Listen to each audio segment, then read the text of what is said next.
Hi ನಮಸ್ಕಾರ ಎಲ್ರಿಗೂ ಪವಿತ್ರ Pavi YouTube ಚಾನಲ್ಗೆ ಸ್ವಾಗತ. ಇವತ್ತಿನ ಸ್ಪೆಷಲ್ ಏನಂದರೆ ಗಿಣ್ಣುನ ಮನೆಯಲ್ಲಿ ಯಾವ ರೀತಿ ಮಾಡಬೇಕಂತ ನೋಡೋಣ ಬನ್ನಿ. ನಾನು ಆನ್ಲೈನಲ್ಲಿ ಕಾಮಧೇನು ಜುನ್ನು ಪೌಡರ್ ಅಂತ ಹೇಳ್ಬಿಟ್ಟು ತರಿಸ್ಕೊಂಡಿದ್ದೀನಿ. ಇದು 100 ಗ್ರಾಮ್ ಇದೆ.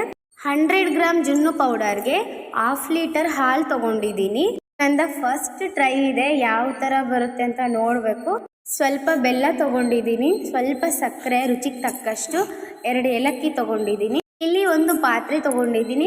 ಪಾತ್ರೆಗೆ ಫಸ್ಟ್ ಮಿಲ್ಕ್ ಜುನ್ನು ಪೌಡರ್ ಹಾಕ್ತಾ ಇದ್ದೀನಿ. ನೋಡಿ ಯಾವ ಥರ ಇದೆ ಅಂತ. ಪೌಡರು ಫುಲ್ ಸಾಫ್ಟ್ ಸಖತ್ತಾಗಿ ಸ್ಮೆಲ್ ಬರ್ತಾ ಇದೆ. ಅದನ್ನು ಹಾಕ್ತಾ ಇದ್ರೆ ನಿಜವಾಗ್ಲೂ ಇದು ಯಾವ ಥರ ಬರುತ್ತೆ ರೆಸಿಪಿ ಅಂತ ನನಗೆ ಒಂಥರ ಟೆನ್ಷನ್ ಆಗ್ತಾ ಇದೆ. ಅದಾದಮೇಲೆ ಈಗ ಇದಕ್ಕೆ 1/2 ಲೀಟರ್ ನಂದಿನಿ ರಾ ಮಿಲ್ಕ್ ಹಾಕ್ತಾ ಇದ್ದೀನಿ. ಇದು ಯಾವುದೇ ರೀತಿ ಕಾಸಿಲ್ಲ. ಪ್ಯಾಕೆಟ್ ಒಡೆದ್ಬಿಟ್ಟು ಅದೇ ಥರನೇ ಹಾಕ್ತಾ ಇದ್ದೀವಿ. ಹಾಲನ್ನು ಪೂರ್ತಿಯಾಗಿ ಹಾಕ್ತಾ ಇದ್ದೀನಿ. 100 ಗ್ರಾಮಿಗೆ 1/2 ಲೀಟರ್ ಹಾಲು ಹಾಕ್ಲಿಕ್ಕೆ ಹೇಳಿದ್ದಾರೆ, ಅಂದರೆ ಅಲ್ಲಿ ಮೆನ್ಷನ್ ಮಾಡಿದ್ದಾರೆ ಪ್ಯಾಕೆಟ್ ಮೇಲೆ. ಇಲ್ಲಿ ನನ್ನ ಮಕ್ಕಳಿಗೆ ತುಂಬ ಎಕ್ಸೈಟ್ಮೆಂಟ್ ಆಗಿಬಿಟ್ಟಿದೆ. ಏನು ಮಾಡ್ತಿದ್ದಾಳೆ ನಮ್ಮ ಮಮ್ಮಿ ಅಂತ ಹೇಳ್ಬಿಟ್ಟು ಹೆಲ್ಪ್ ಮಾಡ್ತಿದ್ದಾರೆ ನಮ್ಮ ಪುಟ್ಟ. ನೋಡಿ, ಎರಡು ಈ ಥರ ನೀಟಾಗಿ ಚೆನ್ನಾಗಿ ಮಿಕ್ಸ್ ಮಾಡ್ಕೊಳ್ಬೇಕು.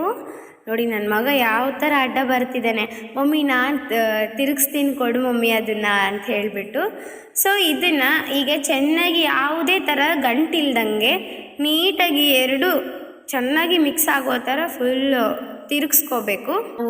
ಇದೆಲ್ಲ ಮಾಡೋದನ್ನು ನೋಡಿಬಿಟ್ಟು ನಮ್ಮ ಪತಿರಾಯರು ಇದೆಲ್ಲ ಫೇಕ್ ಇರುತ್ತೆ ಪವಿ ಅಂತ ಹೇಳ್ತಾ ಇದ್ರು. ಅದಾದಮೇಲೆ ಎಲ್ಲ ಗಂಟಿಲ್ದಂಗೆ ಮಾಡಿಬಿಟ್ಟು ಸ್ವಲ್ಪ ರುಚಿಗೆ ಅಂದರೆ ಸ್ವೀಟ್ನೆಸ್ ತಕ್ಕ ಹಾಗೆ ಬೆಲ್ಲ ಹಾಕ್ಕೊಳ್ತಾ ಇದ್ದೀನಿ. ಬೆಲ್ಲ ಹಾಕಿದ ಮೇಲೆ ಮತ್ತೊಂದು ಸಲ ಚೆನ್ನಾಗಿ ತಿರುಗಿಸ್ಕೊಳ್ಬೇಕು.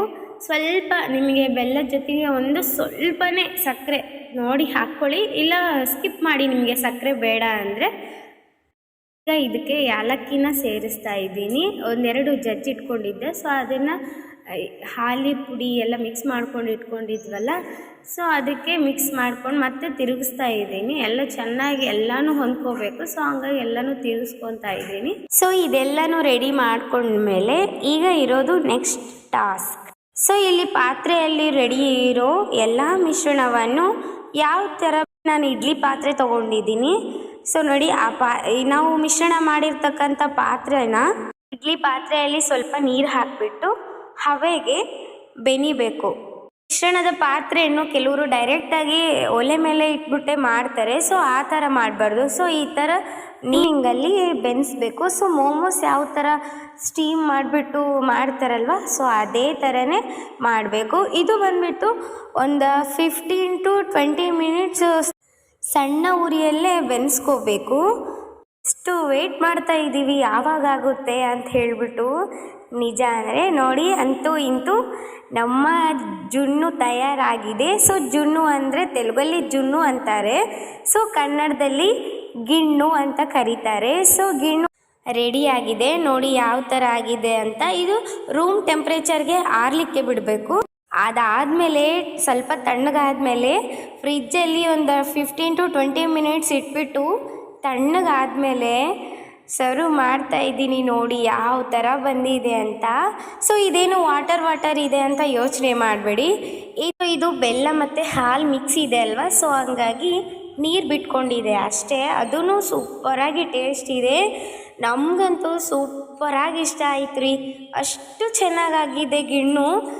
ನನ್ನ ಮಕ್ಳಿಗಂತೂ ತುಂಬಾ ಇಷ್ಟ ಆಗಿದೆ. ಮಮ್ಮಿ ನಮ್ಗೆ ಇನ್ನೊಂದು ಸ್ವಲ್ಪ ಹಾಕ್ಕೊಡು ಅಂತ ಕೇಳೋ ಅಷ್ಟು ಚೆನ್ನಾಗಾಗಿದೆ. ನೋಡಿರಿ, ನಿಜವಾಗ್ಲೂ ನಾನು ಎಕ್ಸ್ಪೆಕ್ಟ್ ಮಾಡಿದ್ದಿಲ್ಲ ಇಷ್ಟು ಚೆನ್ನಾಗಾಗುತ್ತೆ ಅಂತ. ನಮ್ಮ ಚಿನ್ನಿಗಂತೂ ಫುಲ್ಲು ಇಷ್ಟ ಆಗಿದೆ. ನೋಡಿರಿ, ಮಮ್ಮಿ ಸೂಪರ್ ಅಲ್ಲ ಮಮ್ಮಿ ಅಂತ ಹೇಳ್ತಾನೆ ಇದ್ದಾಳೆ ಅವಳು. ಇದೆಲ್ಲ ನೋಡಿಬಿಟ್ಟು ನಮ್ಮ ಪತಿರಾಯರು ಹೇಳ್ತಿದ್ದಾರೆ, ನಿಜ ಚೆನ್ನಾಗಾಗಿದೆನಾ, ನಿಜ ಚೆನ್ನಾಗಿ ಬೆಂದಿದೆನಾ, ನನಗೆ ನಂಬಕ್ಕಾಗ್ತಿಲ್ಲ ನೋಡು ಅಂತ. ನಿಜವಾಗ್ಲೂ ನೀವು ಒಂದೇ ಒಂದು ಸಲ ತರಿಸ್ಕೊಂಬಿಟ್ಟು ಆನ್ಲೈನಲ್ಲಿ ಟ್ರೈ ಮಾಡಿ, ಆಮೇಲೆ ಹೇಳಿ ಯಾವ ಥರ ಬಂದಿದೆ ಅಂತ ನನಗೆ ಕಮೆಂಟ್ ಮುಖಾಂತರ ತಿಳಿಸ್ಕೊಡಿ ಎಷ್ಟು ಚೆನ್ನಾಗಾಗಿದೆ ಅಂತ. ನಮ್ಮ ಚಾನಲ್ ಯಾರೂ ಸಬ್ಸ್ಕ್ರೈಬ್ ಆಗಿಲ್ಲ, ದಯವಿಟ್ಟು ಹೋಗಿ ಚಾನಲ್ ಸಬ್ಸ್ಕ್ರೈಬ್ ಮಾಡಿ. Thank you.